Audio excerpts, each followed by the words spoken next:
Holy cow, ladies and gentlemen, boys and girls, welcome to the seventh now episode of the Point Gremlins podcast. Tonight we have myself, obviously, James or Jonas the Red, and of course, as always, Alex or Delirium, and a special guest tonight. We have Luis, or also known as GlueEater as he goes by now, since he's transitioned from CMP. Well, playing now at iCombat from CMP. Quick note about that, they didn't play with usernames at CMP, they went by first names a lot. So, Luis, say hello. Hi, guys. Thank you for having me. So, you and Specs and Stinger, Stinger less so now, have all first started playing in iCombat how many months ago now? I want to say 7 or 8 months. Now, you've been in it. I'm looking at your stats now, and you are currently Eagle 13, kind of slang in. Specs as well. You guys putting a lot of points up on the board. You guys have been really playing and learning a lot of stuff.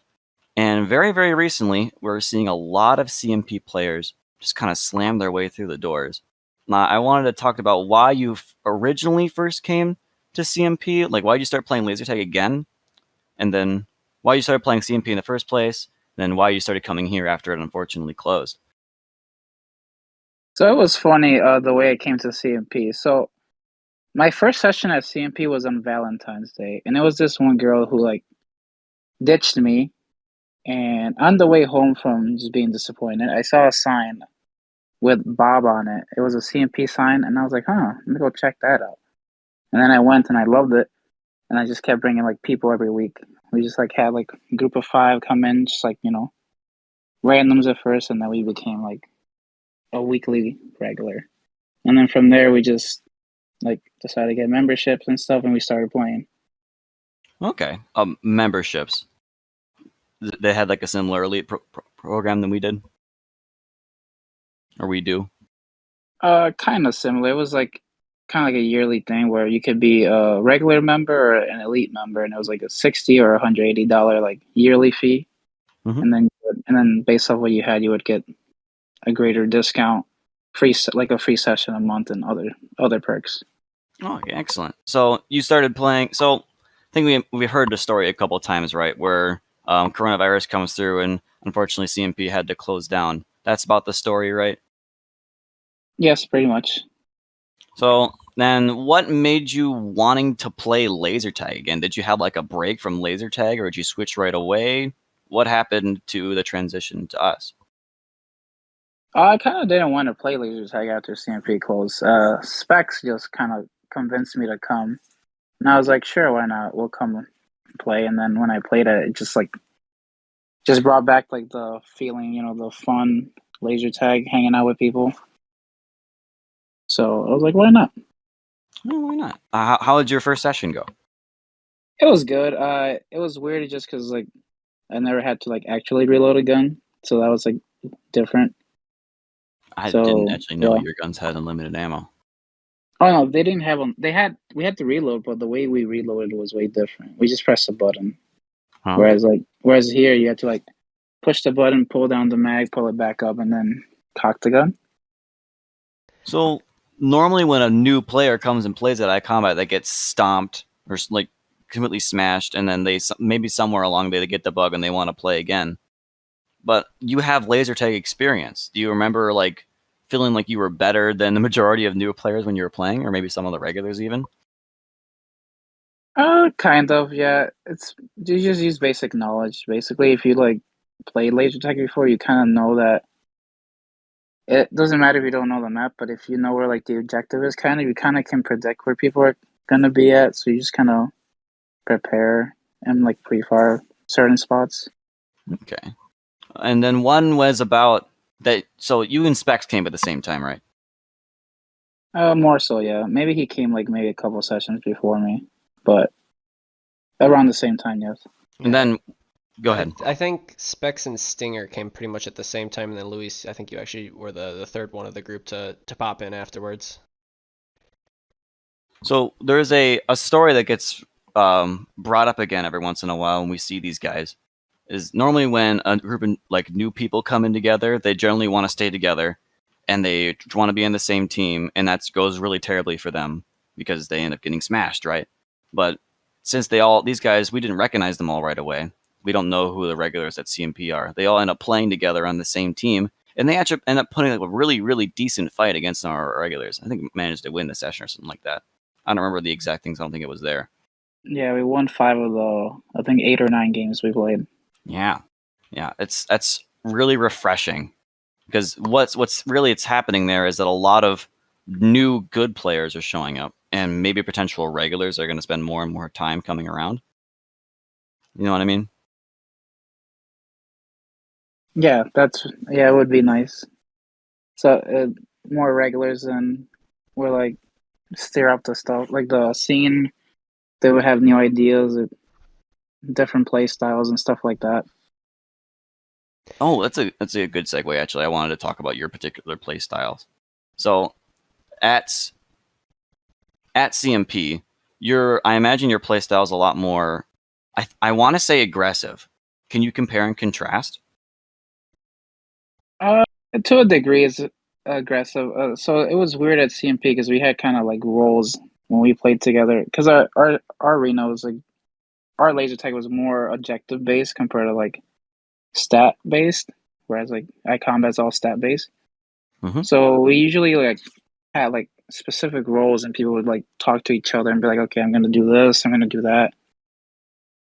So we had like specific roles. So we had like anchors, we had slayers, flankers, objective holders, and then like the oddball player. Oh, wait. So someone would get good at something, and you'd give them a job, or Yeah, like a role, like they were good at. oh, okay. Does that Can you put these certain roles names on people that play here, or is that like basically really exclusive to CMP? Can it translate? Is that something we could use? It could translate. Like sniper would definitely be like a slayer flanker. He has the potential to do those. Woodland definitely would be though, like a holder, or just just holder basically. An anchor probably would work too, I think. Yeah, anchor. Yep, an anchor, a holder. You just hold out like the base or hold a specific angle, and not let them get behind us. Delirium probably the same. Can be as a slayer or a flanker.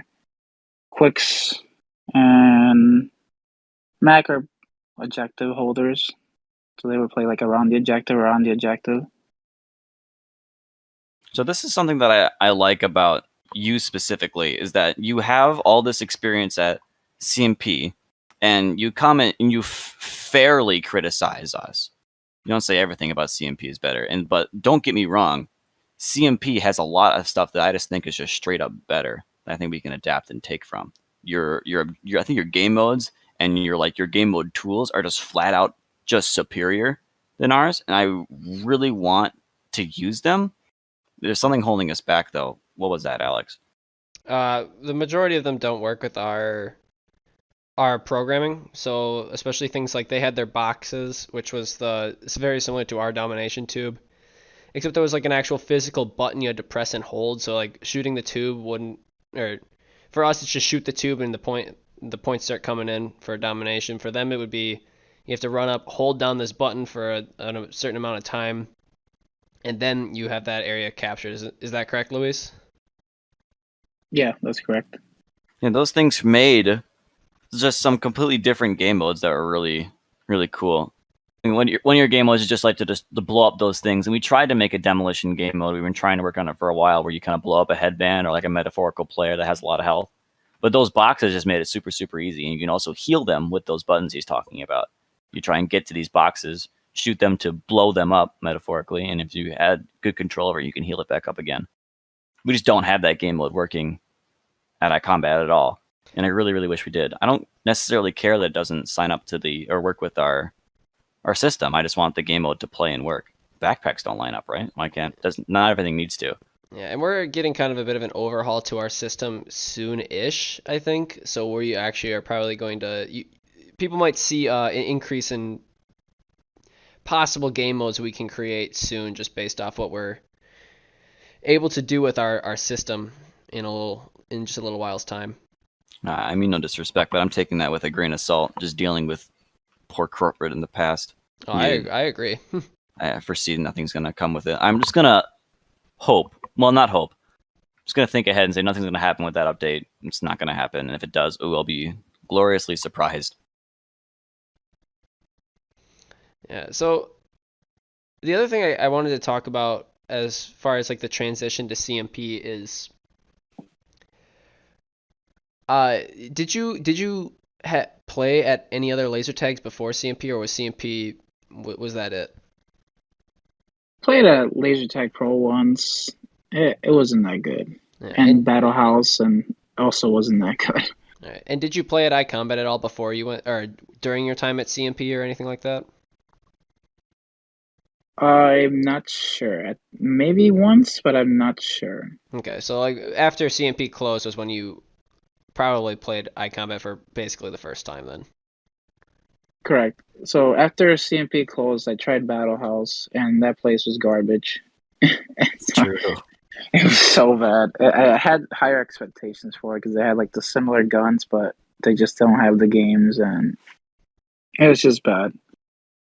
Actually, if you look online at some of Battle House's stuff, there's some really, really cool videos of some really cool fields. And you're right, their guns do look like your Stingers.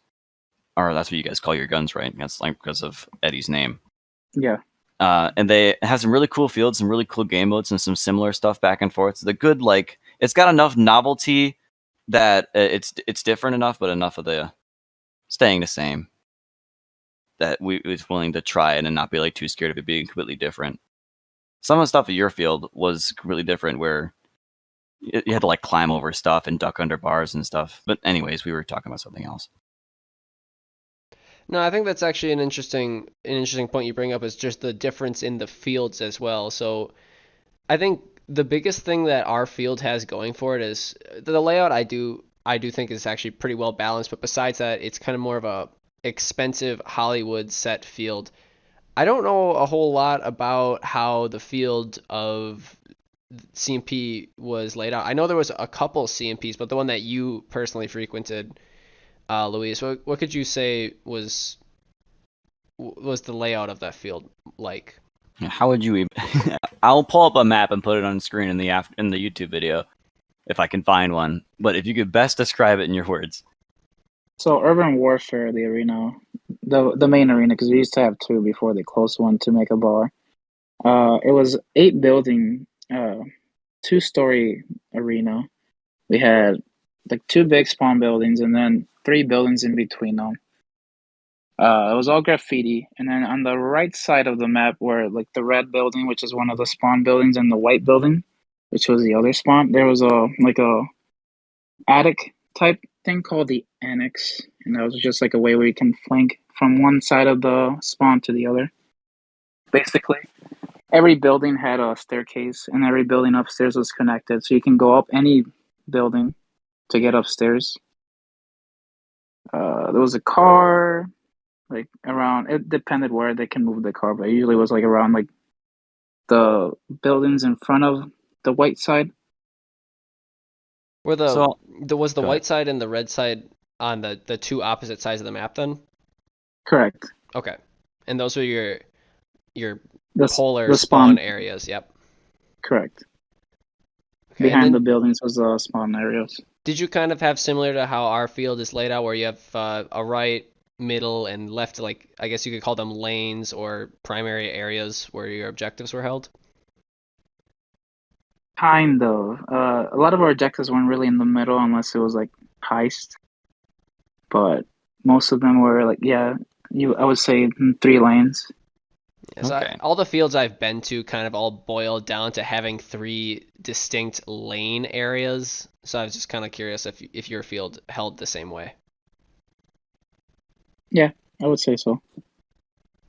Like I mentioned earlier, your field has a lot of big stepping blocks and bars you got to climb over. It looked like, and from videos you showed me, it looked like it was a darn jungle gym you had to climb through. I would worry that people would like collide with it all the time, and like new players would be like too terrified of it. Like, how much climbing is there really to be done? I've heard just a lot of stories and not a whole lot of facts. So every building had like these like large block staircases. There was 3 in each building to go upstairs. and you kind of had to like climb under like the bar. So it wasn't like over the bar; it was under the bar. Which, if you were new, you probably wouldn't want to do multiple times because it takes a lot of energy to go up and down. Mm-hmm. Plus, you couldn't respawn upstairs. Like if you die, you have to come back down, respawn, and then go back up. Just climbing the stairs, but discount or more intense in your case. Yeah. Yeah, you didn't have any problems with setting up like like people would bonk their heads on stuff, and it'd be like, that wouldn't be like responsible for the business at all. There are things I want to. I think there was actually like a crawl space on In the Chicago field. Yeah, Chicago had one. So I guess that's not terrible of an idea, but it just seems so wild to me to do so much climbing and stuff. It wasn't like a problem like with like injuries and stuff. It was just mainly people like didn't like to do them. So like when they made like other locations, like the Frankfurt location came after us, they like implemented ramps as well along the stairs. So like you can either take the staircase or like take twice as long to get upstairs if you go up the ramp. But no one really got hurt because I don't know, you had to go under the bar and they were kind of close. All right, so I'm thinking of your sessions in terms of eye combat, which might not be correct. What were like your session, like an average session size? What did that look like? If we hit max, it was a 60. 60. Yeah, we had 60. What? Yeah, That's wild. we had a 30 on 30 in urban. It was insane. And I guess I could be wrong, but I'm guessing that 60 was kind of a rarity. You didn't hit that very often. In the winter time, we would hit it a lot. Okay. So would you say Yeah, like those an types of- average size was probably more around 40 people then? Yeah, I would say like 40, 45. That's still crazy. Like your field must have been much larger. Could you like move it all? That's just like having a 15 on 15 in our field. It's just like, I can't move anywhere. I'm not allowed to have any fun. God, I hate this. You can move in the arena, but you can't accomplish any objectives if it's that big. You have to kill like 15, 20 people to get to an objective. Yeah, that Jeez makes Louise. sense. But you had to really work with your team to do any kind of objective in those big sessions. Interesting. And how many of those players would you say were new players versus regulars? On average, I would say probably 60% of them were new players. They always played like there was always like 10 to 20 members playing, Okay. sometimes more. But the average was usually like 10 on each side. All right. So percentage wise, I'd say that's pretty similar to how we have it run up now, but you guys just had bigger sessions, so in turn you had more regulars. Yeah. So as of your regulars, it's a good talking point. If you were to give it a number, I'd say right now, I think the number for us is that we have like 120, 150 elite members, but I'd say we have about 50, 60 regulars that come in all pseudo regularly. Do you give us like a ballpark for that number? Well, I don't want to compare and contrast like one's better than the other, but like you were bringing in a lot of people recently. And there's like so many names you're coming in and playing, and they're starting to like it too.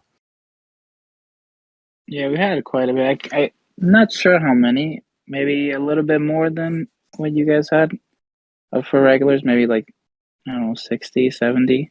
Yeah, wow. But it wasn't like way too much. It was just a tiny bit more that came regularly. Then we had people that only show up when the tournament's announced, like you guys. Yeah, we have our tournament guys that will play never and play like just around the tournament season and do it again. Yep. Then they leave for another like 6 months and come back when the tournament gets announced. Yeah. Well, that's the thing though, is that people get tired. Well, I don't yet, but it's kind of hard to. But maybe you'll move on in life or something. And maybe you do actually get tired of just the general public laser tag experience. Having a more concentrated, boiled down, competitive season is what people are kind of looking for more. Maybe and that's like it's not like the market you want to go for because look at it, like there's maybe 4 people that are like that so far, but it does exist a little bit. I know I'm there. I'm so tired of this. I'm just looking at pictures of CMP stuff right now, and it's looking wild. So you I wish were I could have played. telling me last weekend, Luis, about your tournaments, and one of the things that shocked me was that you like advertised pretty heavily to new players, and it was not uncommon to have people that had like never played before or like their second session being a tournament. Yeah, they were widely advertised like through the Facebook page, like wherever social media they used, they would advertise them, and then they would allow anyone. Whereas like here, you have to be like level 10, I think, to play. I think Yeah. technically we'll allow anybody to play as long as it's not their first session, but we don't advertise to them much at all. Yeah, so the thing is that you have to be not a have to be, but there was gonna be an advertisement for level 20 and above, I think, I thought because it was that's the level level 2 you and up. unlock. Two, because they didn't know what number it was. They didn't know what number legendary was unlocked at. They wanted Oh, everyone to okay. be on legendary for it, because why not get extra experience points if you're playing in the tournament? You're working hard enough. We didn't do that anyway. I didn't No, we want that. didn't. No, we were on recruit except for a few. Why were on veteran? I had the calculator out, but besides that, what was like the format of your tournaments? I know you were telling me that you didn't draft teams until like the day of, and you didn't know who the captains were until day of. How So was that like? so the tournaments at CMP first were you used to be able to play with the people you wanted, and then it got to a point where like one team was just winning it all, and then once that team got beat, the team that beat them would basically take over and just win it all. So then they adapted like these, like how you guys have the draft tournaments. But the way we did it, it wasn't as good as you guys. So you guys actually like draft teams like a month before, and then they're able to like talk to their team, right? You know the games. All we knew was the game before the tournament, and then the day of the tournament, after everyone signed up, they would call the captains to like the armory, and then from there they would tell us like the number of like the pick order, and then we would just pick. Yeah, and you wouldn't know who the captains were either. They would just call Yeah, out the captains, and you'd be like, "Oh, well, I guess I'm a captain this year." Oh, jeez. you would Pressure's just on. assume if you're like one of the better players that you're most likely a captain. Yeah, and it was a quarterly thing for you guys, right? You had 4 tournaments a year. Correct. We have four in Milwaukee, one in Lake Geneva, and then one in Frankfurt every year. Yeesh. Yeah, for us, it's hard to get any of the other fields to do any tournaments for us, but I don't know what's going on in those other fields. Oh, Fallon's shaping up. Good for them. You'll find out more Yeah, soon. I will bring back knowledge eventually. Knowledge of the old Fallon creations. So, Be and ready. yeah, our good guy will be ready. The one man's from O'Fallon that came up for play for the tournament. Yeah. So like Sixes said a couple weeks ago is that their management didn't advertise to their players enough, and only Be Ready was like able to go. So he's the only one that managed to come up for the tournament. Yeah. As for tournaments at iCombat, I do have a little bit of experience looking at them and kind of like knowing the history of it since I worked there for like a long time ago. And it is pretty similar to your situation where there was just like a team where you're allowed to play with whoever you want. And you can create that team and just like dominate tournament after tournament over and over again.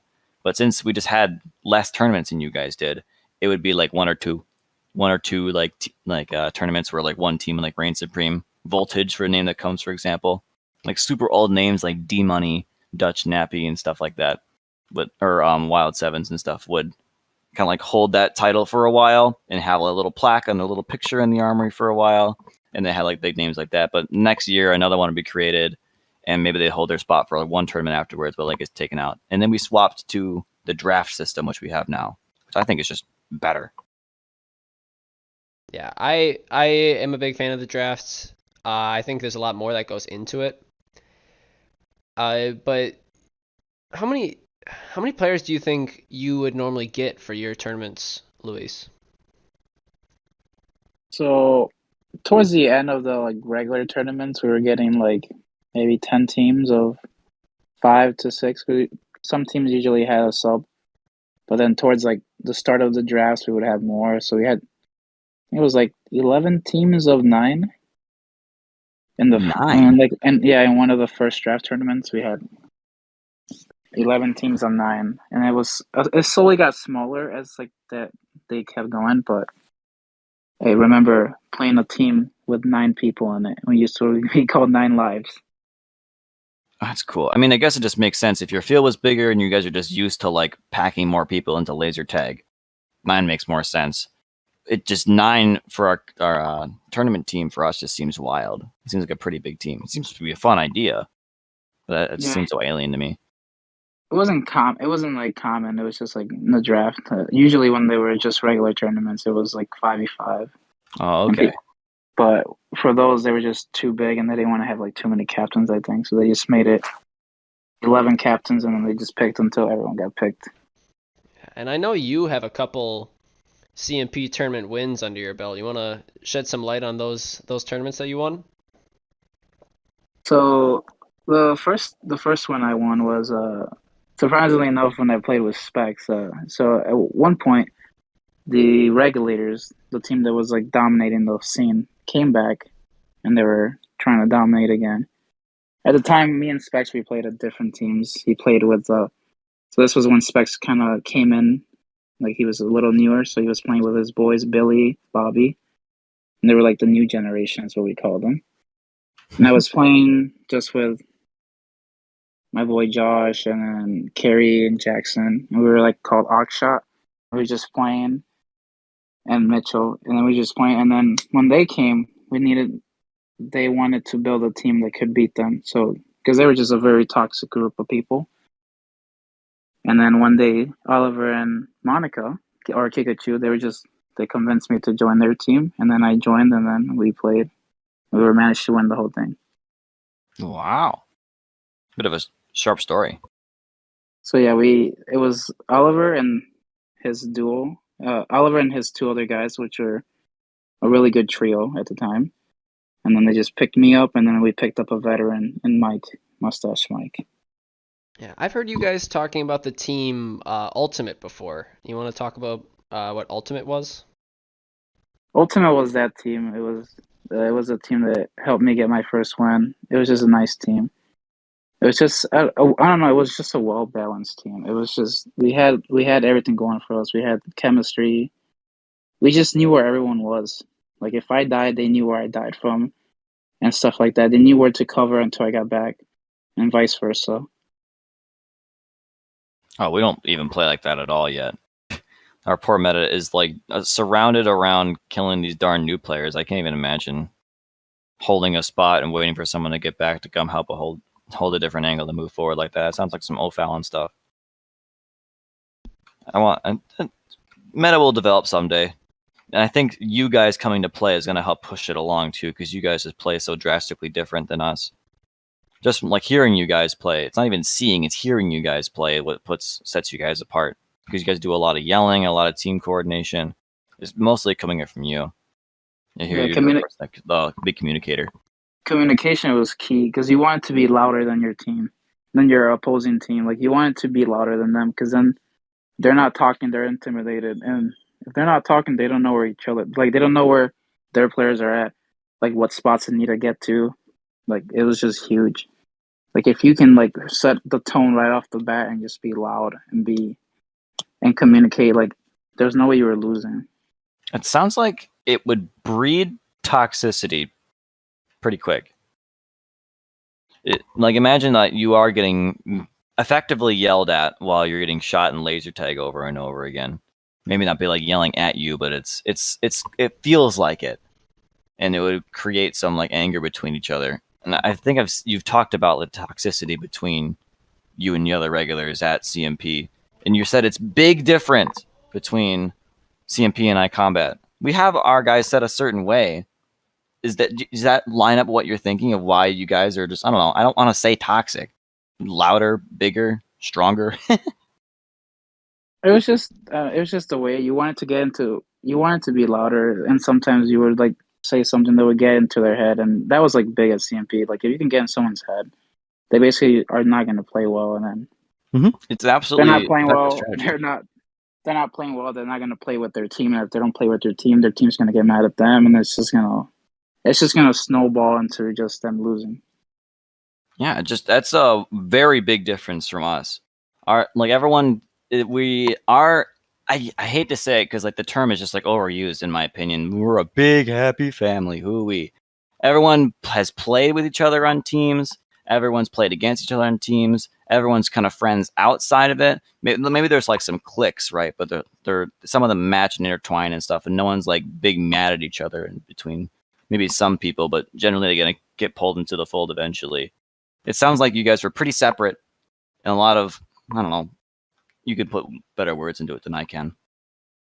I wouldn't say separate. Like we were all probably friends outside of the game, but when it came to like playing tournaments and stuff, we would definitely try to get into each other's heads, be loud, just try to get under people's skin. But outside of the game, we were all cool with each other. We hanged out. We went to Denny's after.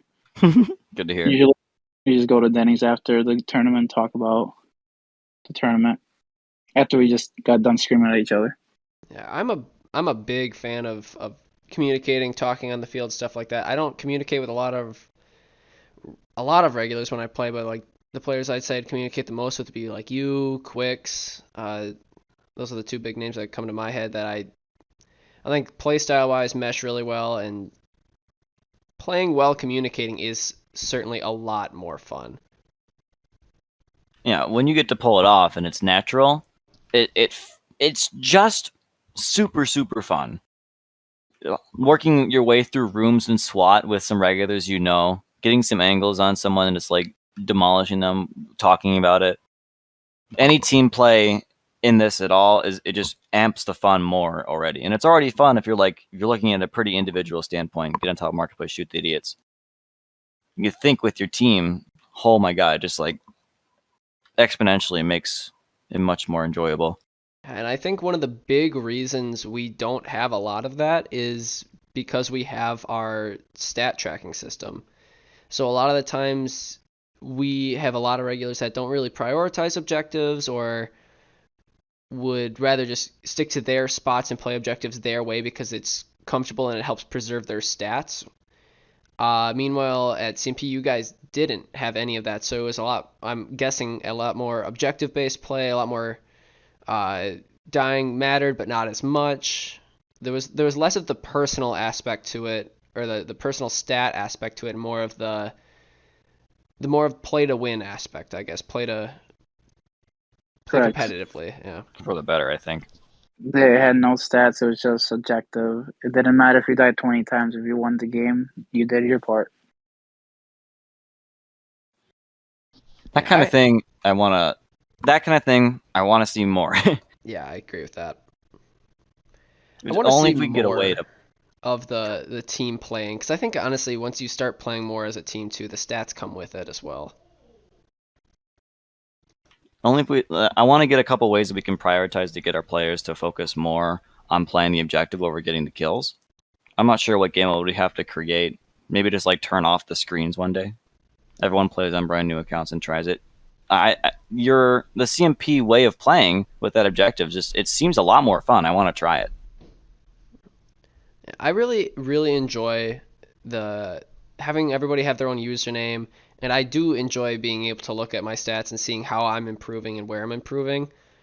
But I think it does have a kind of a consequence that comes with it in the form of it kind of kills the team-based gameplay, which is a shame because it should kind of go hand in hand. If you're playing as a team with even if it's a smaller group of guys and you're communicating, you should see a stat improve as well because you're going to die less since you're communicating more, having guys help protect you, everything like that should work well with the stats. So some of these players you've brought, Mustache Mike or Surprise now, Kikachu, your boy Joey, Stinger, of course, and Specs. Are these like big communication players? Do you think that you guys with your large enough group could make a change, make a dent in our meta? Because man, we need some help. So yeah, these were all really good players at CMP that were good at communicating. They were all good at specific roles. And yeah, like Joey has a similar play style to me, can hold the objective or can flank or can be an anchor. Kika can play on the objective or try to flank. We had Donnie or Don the Jewel, who's the flanker. We had a lot of players that are good at specific roles they can just play, and they all communicate very well with each other. So As for these roles you're giving them, there's like a particular event that gives them that name. You mentioned it earlier, but like, what does someone go for that role, or does that role get placed upon them by the community? it's just like based off how they play, you can tell. You can be like, oh, you would be very good at this, like this role, or you would be good at this role. Like it's just how their play style is, and like the things they like to do best. Okay, placed by the community. Yeah, I think we kind of have a similar thing where it's roles are understood by the community. We don't have specific roles really, or ones that I think work well for everybody. But I think everybody kind of has a play style that they play to. Some people are similar to others, but we don't have those generalized roles. And I think people just kind of slide into where they should be into those roles. Just how they play defines it. The terms we might use might be sweeper, fast, angle holding. I think you guys developed that much better than we did. But they're understood. They're there. They're just different. Just a cool change between cultures. Laser tag cultures. That's interesting to think about. But there's different ones. So when you guys first started playing, I noticed that you're playing differently. When you first started playing, you had like the CMP play style, and you started taking some bits and pieces of the iCombat play style. What have you taken yourself, and what have you seen your friends take yourself? So the one big thing is the running. That's huge. Like that's a huge transition from like CMP to like combat. We could not run at CMP. So like being able to just sprint into a room and like pre-fire stuff, that was different. Also not playing with canceling. Like we used to have canceling at CMP. That's something that you guys don't have. You guys can actually kill each other if you fight. Yeah, please explain what canceling is, because I know you've talked to me about it before, but I'm sure a lot of people don't know what canceling is. So basically, the guns at CMP, if you were like shooting at each other, it would go into like it would go into like a canceling thing. So like if you're fighting someone, you would cancel each other until one of you was able to like put the shot into the other person, and then they would have to try to break your like shot sequence and get back to the cancel, and then try to land the shot in you. Yeah, so the shots would clash basically and delete each other. Basically. So it would make it more like when you got into 1v1 gunfights, like an actual gunfight where you're like fighting for that, gunfight. So everyone teases you guys for your head movement stuff, but that sounds like where exactly it comes from. You're trying to dodge one of them. You're trying to make them miss, because if they miss and you get them in that, if you like and you hit a shot, then they have to try to break your sequence. And if you were good with the gun, you can shoot it auto. You just nail them for all of them. That's really cool. It's so different. I wonder why that is. Why do you think the lasers cancel each other out? Is it when they hit the helmet the headband that you guys have, or there's no way the light sees each other in the air and stops? It's just how the guns are like registered. So like when you were shooting, you couldn't, like if you're shooting, the guns wouldn't register that you're getting shot. They would just only register you're shooting. You could only get shot if you weren't shooting. Whoa. That's how it was. Like you both can fight and like put hits in each other, but like while you're shooting, like if you're shooting at a consistent like rate, you would not get shot. You would only get shot when you can trade like hits, but you couldn't kill each other. There had to be a winner. Weird. It was weird. Like how it's hard to explain it, but it's weird. Like if you're in a 1v1 gunfight, someone would walk out winning. There would not be like here where I can shoot the last shot even if I die, and if it hits you, you die as well. Mm-hmm. There always was a winner if it was a 1v1. You mentioned the running, the rules changes. You guys have a jousting rule. You guys got yelled at for running a lot. What are some of the rules changes? So we got yelled for running. We had to stay 5 feet away from all players in the arena. So like we couldn't get between 5 feet just because the guns were metal. We couldn't charge people. That was also part of the 5 feet rule. No blind firing. Naturally. That was huge. No dead talking, no spawn camping were our rules. And cheating was done on accident by the new players more, or by the regulars being malicious? Sometimes the regulars would cheat, like try to blind fire and stuff. Ooh, saucy. But yeah, the mainly the new players would break them just because like when you have a new player, they like to stick their gun around corners and shoot. So I do like that you guys have sensors on the guns because then if they do that, you have at least a chance of killing them. Whereas at CMP, they put that gun around the corner and they shoot, they're gonna kill you. I think as soon as you enter the iCombat building, blind firing doesn't exist anymore. I don't think it's real. Yeah. You mentioned that there's no spawn camping as well. How is that enforced? So the way it was enforced, we had like orange tape lines on the back of our spawn. They would mark off the spawn, and you couldn't shoot people inside those tape lines. You can only shoot them as they went out. Okay. And they were allowed to shoot while they were in there still? Yeah, but they didn't have the invincibility like you guys did. So like the second they press that button and they go out, they can get shot. So if you catch, like, if someone respawns in your spawn area, and the ref would see somebody dead again, they know they have to go hunt someone down that shot the person in the spawn, right? Yeah, and then they would just shoot them with the ref gun. Oh, okay. Talk about the ref gun. That's a good point. A couple places have those. We don't. So yeah, CMP, all the refs had a ref gun, and that's how they were like when they ended the game. Our system didn't like kill everyone automatically, like I calmed out how when the game ends, it ends everything. Mm-hmm. They had to physically kill everyone, so they had to go out and just shoot everyone and kill everyone, and then bring them to the center, and then they would explain the game, and then we would go back and play the game. Okay. So what it sounds like, so what I understand of our combat system, and I understand it pretty well, is that there's generally two separate systems. There's the ice system, which can send information down, and the guns that can send information back up. But the guns can totally work on their own, individually, as their own brains and computers. They can shoot each other, they can die and respawn. It sounds like that's where you guys start and end. What our ice system can do is we can send pings down to the guns to stop them all from shooting from once.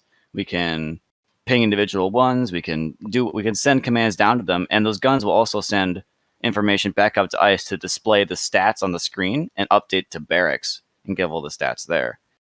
It seems like you guys just have like a one system, and then you guys have to go and individually kill the players and turn the guns off yourselves.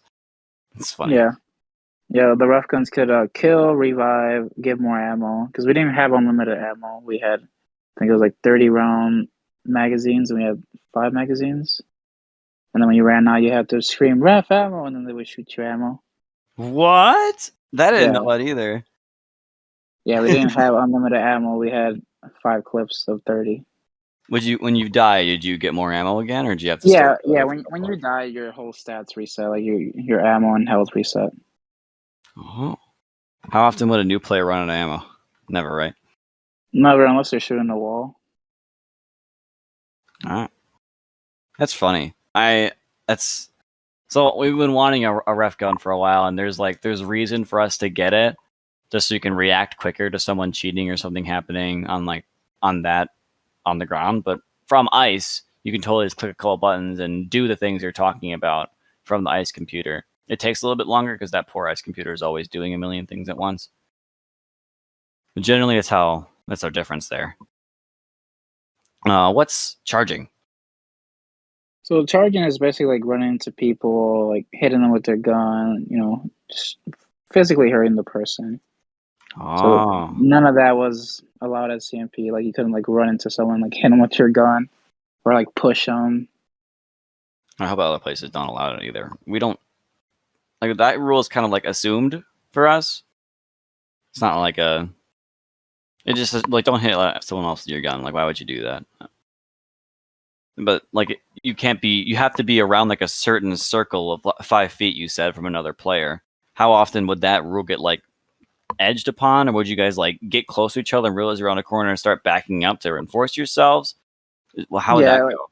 So if you got too close to each other, usually players just took a step back and continue fighting each other. But yeah, if your guns collide and there was a ref there, you both get killed for basically charging. Just being close to each other? Or if your guns collided, basically that was basically charging. So like if you got too close and you didn't take a step back, you can get like penalized for it. Mm-hmm. But as long as you tried to take a step back, then you were fine. Oh. They just wanted people to stay 5 feet, just because that's like how long the barrel would be from your from your shoulder to like their face would be around 5 feet. So they wanted you to stay around that range so you don't hit someone with a gun. Yeah. 2 guns together, like 2.5 each. Keep the Yeah. distance. They don't smash into each other over and over again. Our guns do take a beating as well. That one, because there's so many close corners and stuff, people will kind of smash into each other. And I guess they do. Well, I know they do. I've done it myself. I've hit and poor Waken a couple times on accident. Sorry, Waken. Yeah, your field is so cool, and I wish I could have played on it. It's gone. Poor guy. Anything else?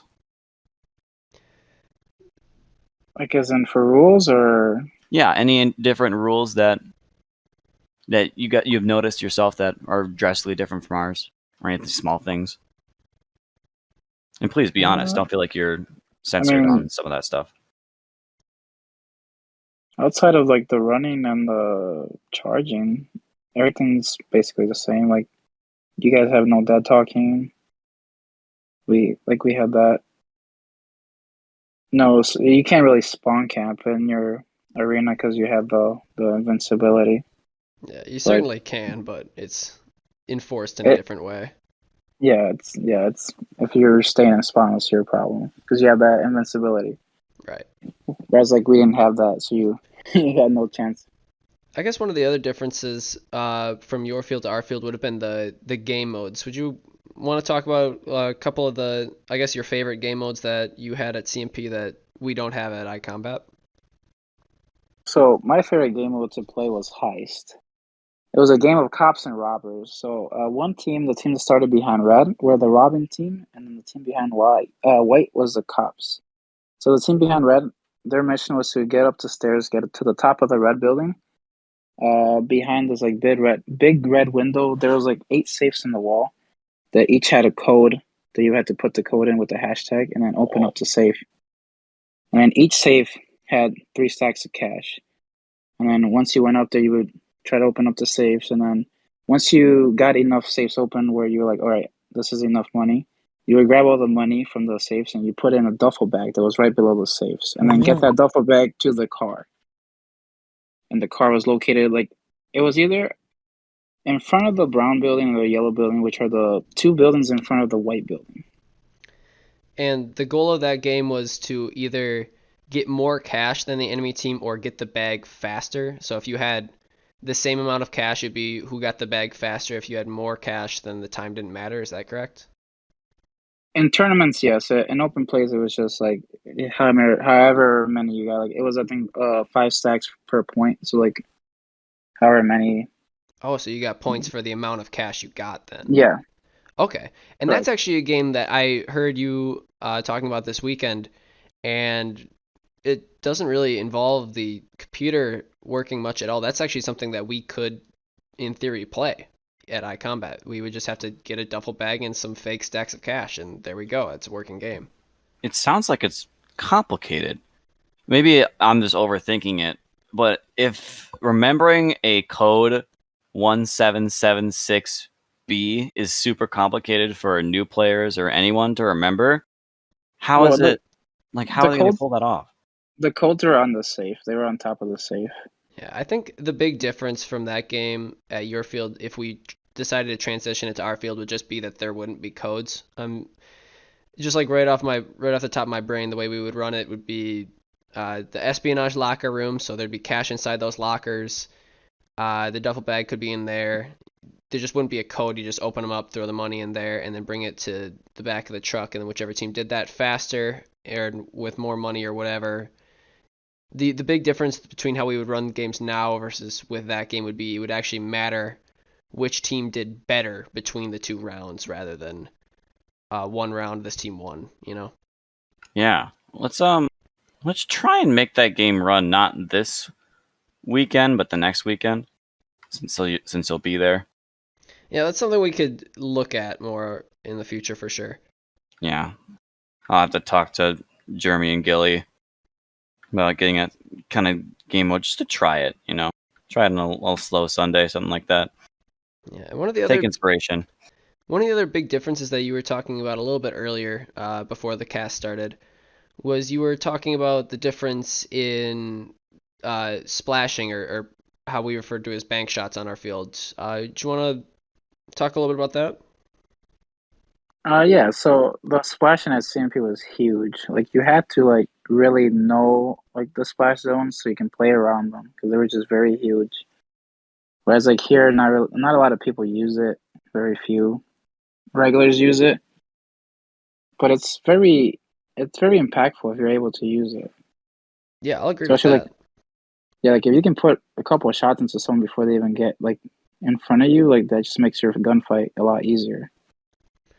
Yeah, I know there's like very, very few spots that everybody knows about for bank shotting in Waukesha, but like the Blackhawk Down spawn area, you'll get banked out of there all the time, and like moving through ghetto, you have to be careful of that back wall because people will try and shoot that a little bit. But like Lower Market and Mansion and stuff like that, those are still very bounceable areas that not a lot of our regulars use.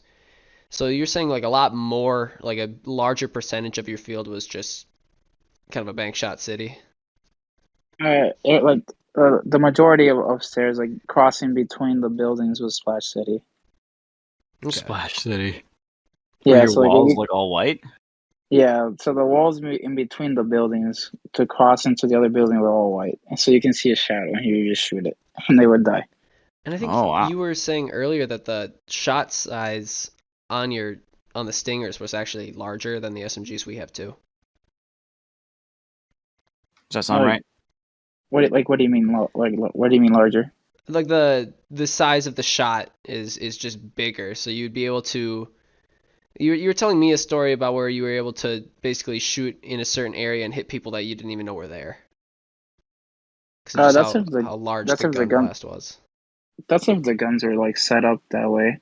Usually our guns are I don't know what settings they were, but they were like indoor mode. But like this became a problem like when we played outdoors in Lake Geneva, because the guns would be like out like set up for outdoor, and then at night it would just be harder to play because the guns being outdoor would just make it look like you had like a shotgun out there, and you shoot in a certain area and it would just kill whatever was in that area. Oh, Okay, interesting. it It sounds. wasn't like too big in the indoor locations unless like someone like was sighting in a gun from like an outdoor location and kept it on outdoor, and then that person had it in the session. Yeah. That's also a difference you guys have with your outdoor fields. It's like only a dream we could ever have. If it It was kind raining of at all, would you guys have works. to cancel? What was your question again? If it was raining, there was poor weather, I imagine you guys couldn't be playing outside in laser tag. How is that set up? It Especially was talk about a truck. I think it was still the same. Like we when we played outside, we played in rain, we played in the snow. Ooh. It was still the same. And the equipment held up okay? Yeah, it was fun. Hardy stuff. Interesting. I feel like if I were to look at that gun funny in the right conditions, it would stop working. Yeah. There is actually an outdoor eye combat field opening up, and I believe South Carolina is getting one soon. Field trip. Yeah, which depending on the size of that field, I would definitely like to try it. I'd like to play on a significantly larger field at some point, but I don't think there is any that are much bigger than Michigan. I think is the biggest right now that I've played at least. Just need more laser tag. We've Sure. taken up all like the valuable like Wisconsin. It's just laser tag pro, which is gone now, and it's just us, It's just us. dude. Even Come on, man. even children laser tag is closed down. It's all eye combat now. You can go. You can go one lake away and be in Rochester. You could play. Is there anything in Illinois, Nope.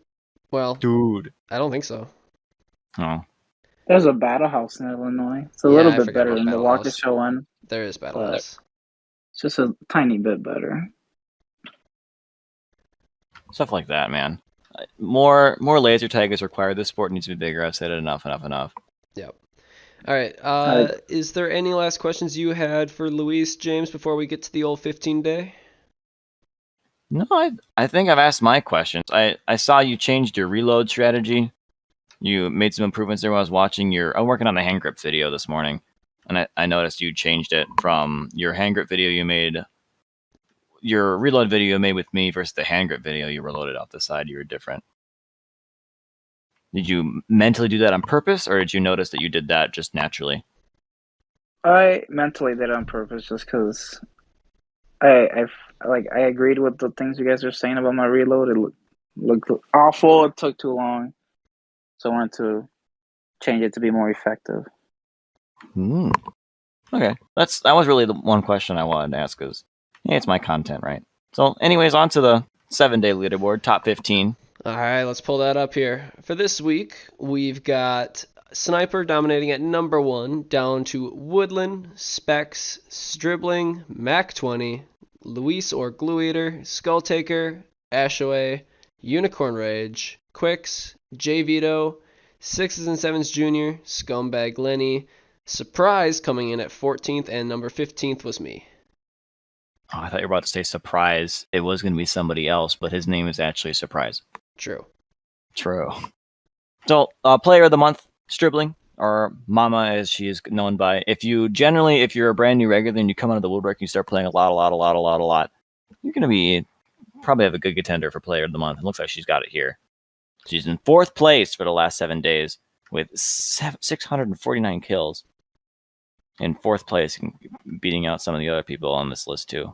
Yeah, big congratulations to Mama for moving all the way up there and for being the player of the month. Couldn't have picked anyone better.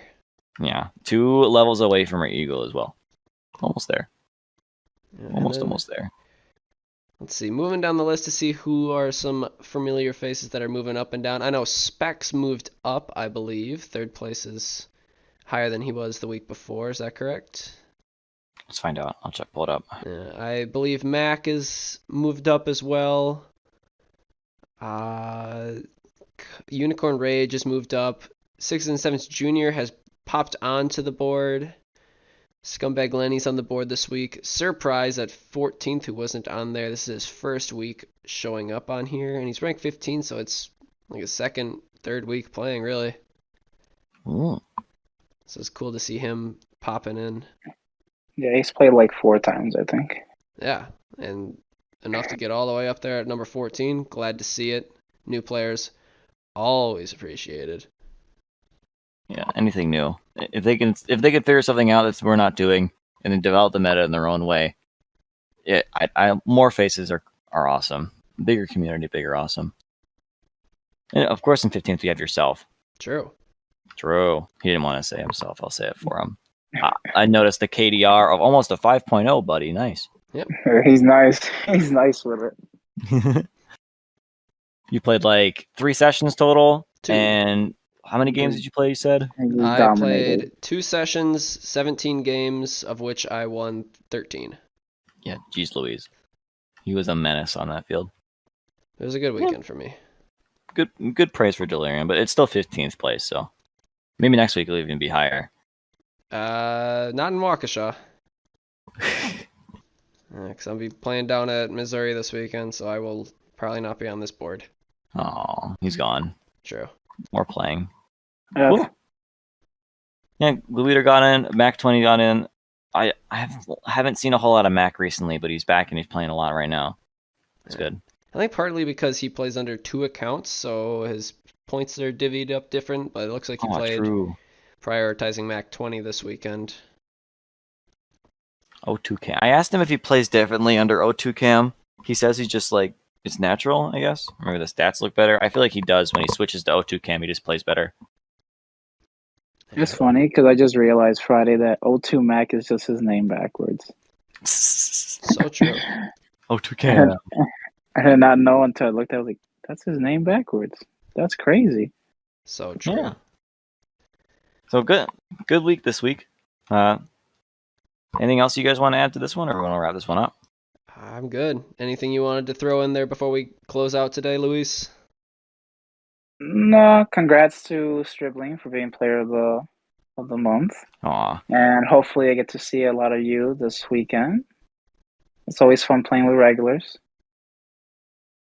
Any of you CMP guys that are watching, you're always welcome. We're never gonna shy you away just because you play somebody else. And we're gonna welcome you guys with open arms to come play. Please, please, please do. We want to see more new people, new faces. Also, shout out Ashley for getting her star. Yeah. Screaming in the chat. I see all caps in there. Hopefully one day I get there. I missed it. I'm sorry. I recognized it this week and I didn't see it on there. Cool. All right, guys. That was the episode 7 of the Point Gremlins podcast. Have a beautiful week. I'll see you guys this weekend, or some of you guys, and some of you guys are going to O'Fallon. Later, guys. Peace.